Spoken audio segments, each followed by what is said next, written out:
Voy a partir brevemente, ¿cierto? El primer 10% de la charla. Les quiero contar un poco quién soy. Yo creo que nadie acá sabe quién soy y contarle un poco por qué me invitaron. Después quiero hablar sobre cómo yo he estado viendo que el mundo ha estado cambiando, ¿cierto? Las prácticas, gracias a la tecnología, las prácticas de las personas han ido cambiando. Después quiero hablar un poco sobre cómo la misma Internet, algo muy nuevo, algo que tiene 15 años recién, hemos ido aprendiendo cómo funciona y la hemos aprendido a usar.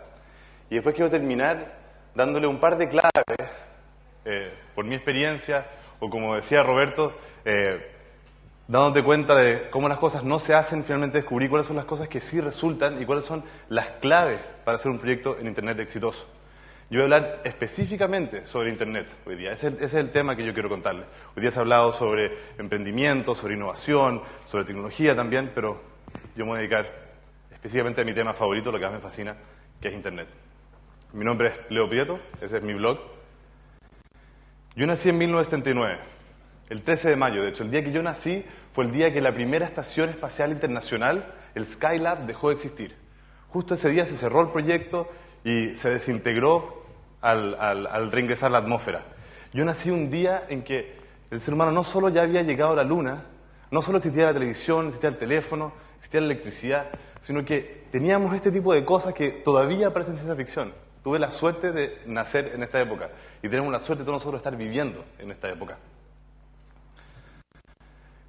Por el trabajo de mi padre me tocó criarme en muchos países distintos y lo interesante de estar viviendo en muchos lugares diferentes al final es que te empezás a dar cuenta que somos mucho más parecidos de lo que nosotros creemos.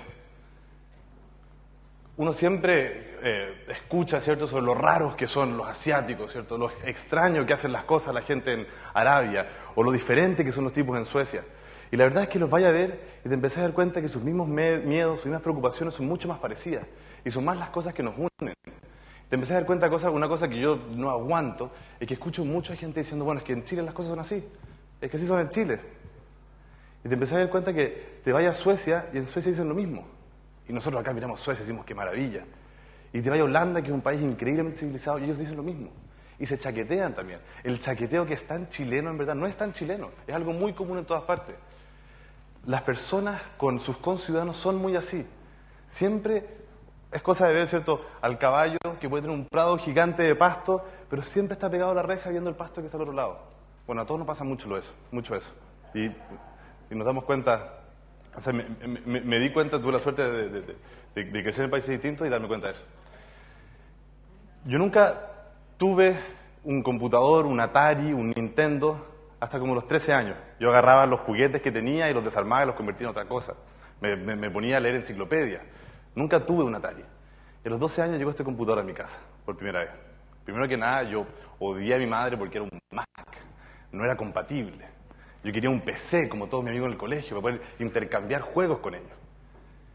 Y la suerte que tuve de tener esta máquina es que los Mac en ese momento estaban, y todavía, estaban mucho más avanzados con los computadores. Y yo podía dibujar con el computador, algo que los PC no se podían hacer. Yo podía hacer música con el computador.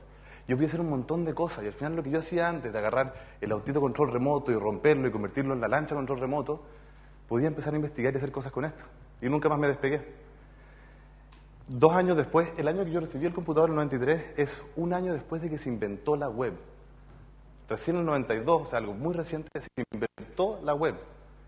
Yo tuve la suerte de tener un computador en el 93 y de conectarme a Internet por primera vez ese mismo año. En el 95 ya estaba haciendo páginas web, por investigar. Y pasó algo muy curioso, que yo no había planeado. Yo sabía tanto como grandes empresas de tecnología sobre Internet. Era algo tan nuevo que yo competía con grandes empresas, con personas que llevaban años en la industria de informática, sabían tanto como yo. Yo era un pendejo de 15 años. Y empecé a hacerle páginas a amigos, a tíos, a familiares, y de repente estaba ganando 50 lucas al mes. Era el millonario del curso. Me compraba todos los berlines y Coca-Colas que quisiera. Y no lo había planeado. Era algo que sucedió nomás, porque tuve la suerte de tenerlo al frente. Salí de cuarto medio y hacía hartas páginas para mucha gente. Entré a la universidad y al final no pescaba tanto a la universidad porque entraba de una clase y iba a una reunión.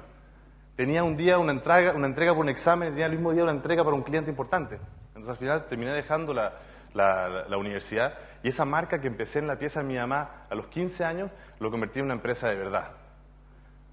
Hoy día la empresa sigue existiendo.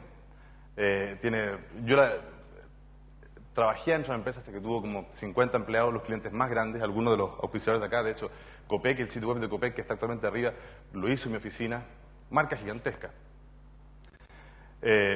Aprendí mucho sobre lo que se podía hacer, pero un poco me cayó encima. Pero en un punto me di cuenta que yo no quería seguir haciendo proyectos para clientes. Yo había emprendido mi empresa para hacer mi proyecto y al final estaba haciendo proyectos para otra gente. Algo que mis socios no estaban tan de acuerdo, así que el año 2004, a los 24 años, decidí vender mi empresa por unos pocos pesos y dedicarme directamente a hacer mis propios proyectos.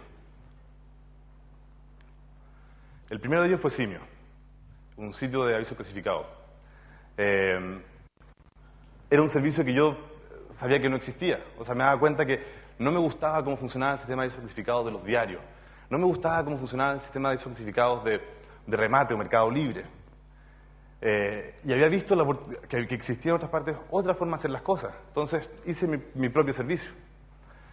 Actualmente existen en 8 ciudades de Chile, incluido Puerto Montt. Puerto Vara no tenemos todavía, pero a fin de año se va a abrir para todas las ciudades de Chile y se va a abrir, de hecho, para 200 países diferentes. Llevamos un año trabajando en una versión gigantesca de Simio. Está Saborizante, que es un menú cultural de Santiago en este momento, que son todos los eventos.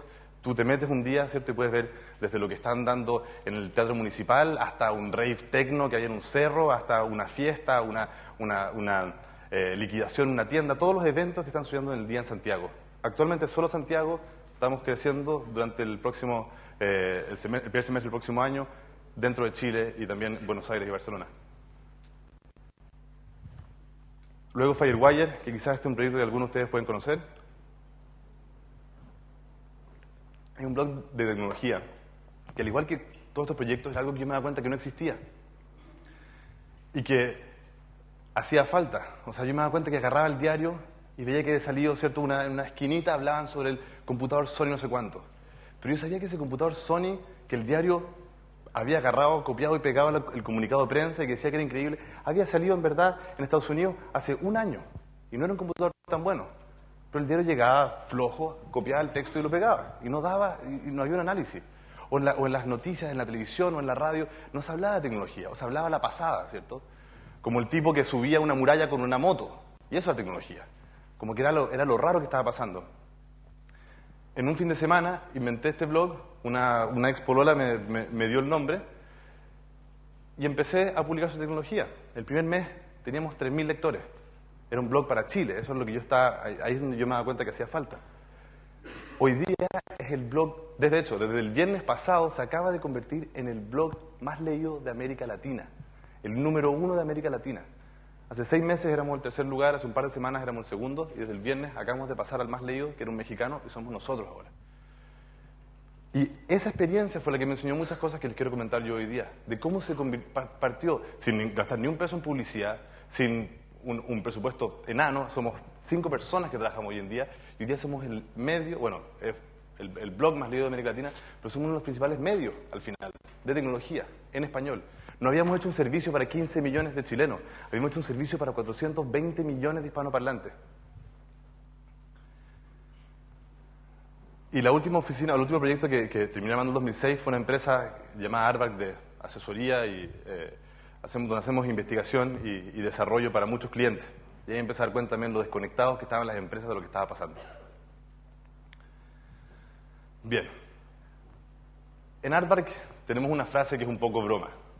Cada vez que vamos a ver un cliente por primera vez, ¿cierto? O que nos llama un cliente, yo corto el teléfono y digo, bueno, hay que ir a darle una charla de el mundo cambió. Y partimos por ahí. Partimos diciéndole, ¿cierto?, que ha cambiado el campo de juego. Pero lo más interesante de eso es que ellos no se han dado cuenta. Esta charla se llama Mundo 2.0, pero eso lo digo un poco en broma, porque encuentro que está muy trillada el término 2.0, la web 2.0. De hecho, estamos en el mundo la versión 800 millones. Han pasado muchas iteraciones del mundo y muchos cambios. No puede ser recién el 2.0.